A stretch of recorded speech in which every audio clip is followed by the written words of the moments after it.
Kuuldes sõnapaari külluslik toidulaud, tuleb sulle silme ette ilmselt midagi sellist. Perfektselt tasakaalustatud söök, pakatamas toitainetest.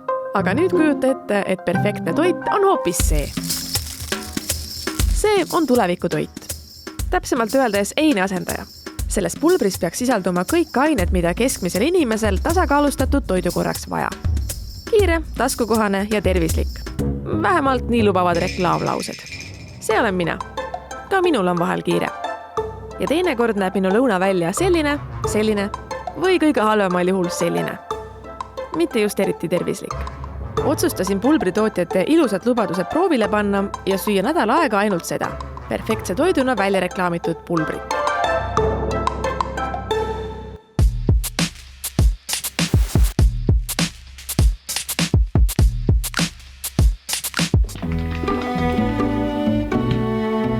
Esimene hommik. Ma joon kohvimaitselist pulbrit.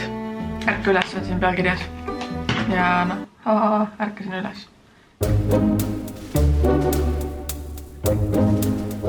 Nagu jooks pannukoogi tainast. Ma ei kurda, aga see ei ole nagu mingisugune maitseelamus. Esimese taolise pulbereine tõi 2014. aastal turule Ameerika firma Soylent. Ettevõtte asutaja, tarkvaraarendaja Rob Reinhardt, see on tema. So what are you trying to do here?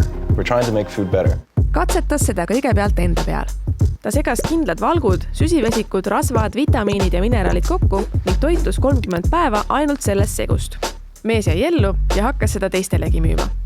Eelkõige neile, kes samuti söömise peale aega ei tahtnud kulutada. Tänaseks on taolisi tervislikku einet asendada lubavaid pulbritootjaid juba üsna suur hulk. Ma olen pool sellest topsist juba ära joonud, mul on kõht üsna täis ja tegelikult ei ole maitsel ka midagi viga. Või ma olen harjunud selle mõttega, et ma nüüd nädal aega joon pannkoogi tainast hommikuks, õhtuks, lõunaks. Iga kord, kui kõht tühjaks läheb, ma joon pannkoogi tainast. Aga mine see tea, võib-olla nädala pärast ütlen ma juba kõigile, et ei, ärge mulle küpsetage neid pannkooke ja andke see tainas mulle lihtsalt ühe topsiga ja ma joon selle lihtsalt ära, sest see on nii palju maitsvam. Ma arvan, see nädal läheb nagu, ei saanud arugi.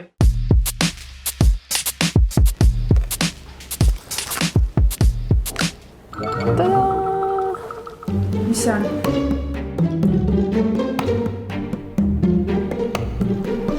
Nagu siin jälk. Pehmelt öeldes.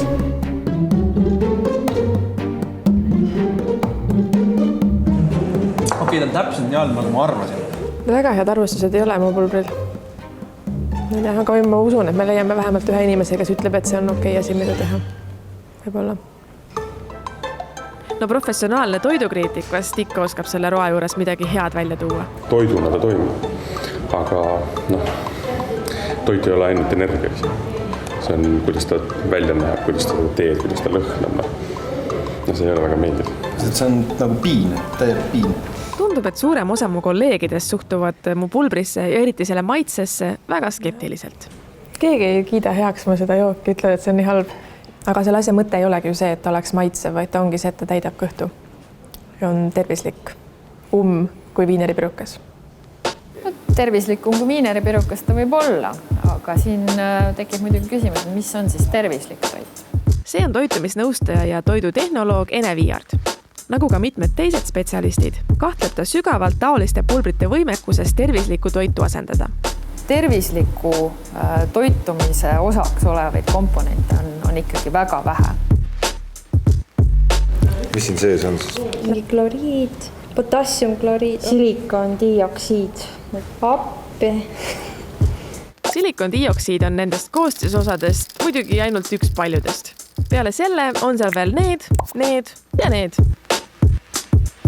Küll siin on hernevalku, on natuke kaerajahu, aga peale selle on ju tegelikult siin ikkagi täiteaineid, küllalt odavaid õlisid, mis tegelikult on küll toidutööstuses väga laialt kasutatud, aga reeglina just sellepärast need on odavad. Nad annavad mahtu, me saame mingisuguse väärtusliku komponendi sealt toidust seetõttu välja jätta ja kaob ära kogu see mitmekesisus meie toidust.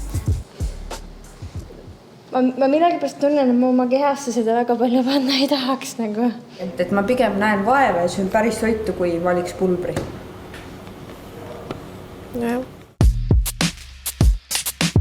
Üha rohkem hakkab tunduma, et tervisliku einena välja reklaamitud pulber tegelikult päris selline ei ole, nagu tootjad lubavad. Samas, kui internetifoorumites ringi vaadata, leidub seal inimesi, kes väidetavalt sellist pulbrit regulaarselt söövad ja mõned ainult sellest toituvadki. Näiteks Inglismaal elav Jana on mitmeaastase kogemusega pulbertoituja. Kõige kauem on ta eine asendajaid söönud 6 aega järjest. Panin endale sihtmärgi ja kuni see 6 aega lõppes, siis oli kõik. Siis nädal aega ma ei tahtnud seda näha ka enam. Ta hakkas seda katsetama lihtsalt huvist. Kolleegi soovitusel. Shaker oli kogu aeg kaasas. Pulber oli sees ja mina küsisin siis, kui väljas käisime, siis küsisin vett. Praegu Jana enam nii ekstreemset pulbertoitumist ei harrasta. Ta asendab sellega lihtsalt aeg-ajalt mõne eine. Siis ei ole seal mitte midagi rasket, kui ma aus olla. Tüdined ära, siis sa peadki mõtlema teise retsepte välja, mis sellest teha. Aga jah. Mulle tundub, et Facebookis on ainult toidupildid. On see võimalik või? Nagu Jana ütles, tuleb tüdimus ainult toidu joomisest tõesti juba paari päevaga peale. Inimene on ikkagi loodud närima, mäluma. Inimese hambad tahavad tahket toitu, et inimese igemed normaalselt funktsioneeriksid, terved oleksid. Selleks on vaja tahket toitu. Et hammastele tööd anda ja söömisprotsessi enda jaoks veidikenegi huvitavamaks teha, otsustasin katsetada. Mida tahket selles pulbrijoogis teha annaks?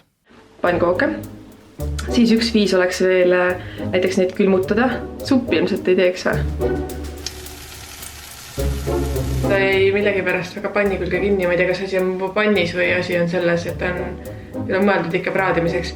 Kõrgem tükid ongi just paremad, sest et saab närida rohkem.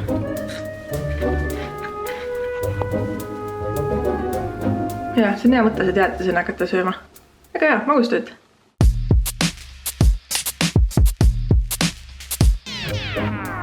Suppi ilmselt ei teeks või? Aga samas klimbisupp. Hakkasin enda eksperimendiga veidi teemast kõrvale kalduma. Ja kõige kurvem on see, et mul ei olnud enam seda ilma maitseta pulbrit alles, ma pidin tegema seda vanillimaitselisest. Et mul on vanillimaitselised klimbid siin praegu sees. Peaks maitsma vist seda või? Aega, mida see pulber pidi aitama kokku hoida, kulutasin ma nüüd pealt näha suisa totruste peale. See kusjuures ei ole üldse halb. Muidugi see magus ja järelmaitse on selline veider. Selleks hetkeks olid minu maitsestandardid tahkele toidule muidugi juba üsna madalad ja üha raskem oli mõista inimesi, kes vabatahtlikult pidevalt ainult pulbertoitu söövad. Ega ainult selle toidu peal ma pole olnud. Aga ma tarbin seda iga päev ja mulle ta sobib. Tõsteliidu president Ain Põder toodab Eestis taolist eine asendamise pulbrit. Ta on küll oma toote fänn, aga rõhutab, et täisväärtuslikuks toitumiseks peab ikka muid asju ka sööma. Eks organism kohandub, aga me ei ole nagu loodud selleks. Ma ei soovitaks kellelegi ainult pulbritest toituda. Kui raha kokkuhoiust rääkida, siis toidupoes ma tõesti need 6 päeva ei käinud. Ega lõunal. Siiski mu kulutused oluliselt ei vähenenud. Ühe pulbrist koosneva toidukorra hind on umbes 2,5 eurot. Nädalas on see umbes 50 eurot, mis on samal tasemel keskmise üksi elava tallinlase toidu eelarvega. Mu eksperiment hakkab lõpule jõudma. Tuleb tunnistada, et midagi maailma muutvat selle nädalaga ei juhtunud. Ja maitseelamust ma kohe päris kindlasti ei saanud. Pigem vastupidi. Aga mingi võlu nendest pulbrites peab siiski olema, et suur hulk inimesi neid regulaarselt tarbivad ja neile suurt tulevikku ennustavad. Ma arvan, et inimesed hakkavad rohkem sööma pulbreid, et see aeg kindlasti tuleb. Et niimoodi üksikute toidukordade asemel, juhul kui see toidukord muidu oleks üldse ära jäänud, ta võib olla selline hädaabinõu, aga ta tõesti oleks selline ainult väga harva soovitatav. Kuna täna on 7. päev, eksperiment on läbi, head isu mulle. Ilmselt me ei hakka mitte kunagi päriselt sööma ainult pulbertoitu, sest see on tõesti, see on naeruväärne ka, miks keegi peaks üldse seda tegema. aga mõned toidukorrad sellega asendada tegelikult ei ole üldse nii mõeldamatu. No see on loomulikult täielik vale. Vähemalt minu puhul on see täiesti mõeldamatu. Olgu selle lubadused ja plussid kui suured tahes. Meeldib mulle päris toit ikkagi liiga palju, et seda vabatahtlikult mingi pulbriga asendada. Aga samas, mine sa tea, elutempo kiireneb, rahvaarv kasvab, maavarad vähenevad, võib-olla tuleb tõesti aeg, kui inimesed söövadki ainult pulbertoitu. Seniks aga jään vähemalt mina pigem viineripirukate juurde.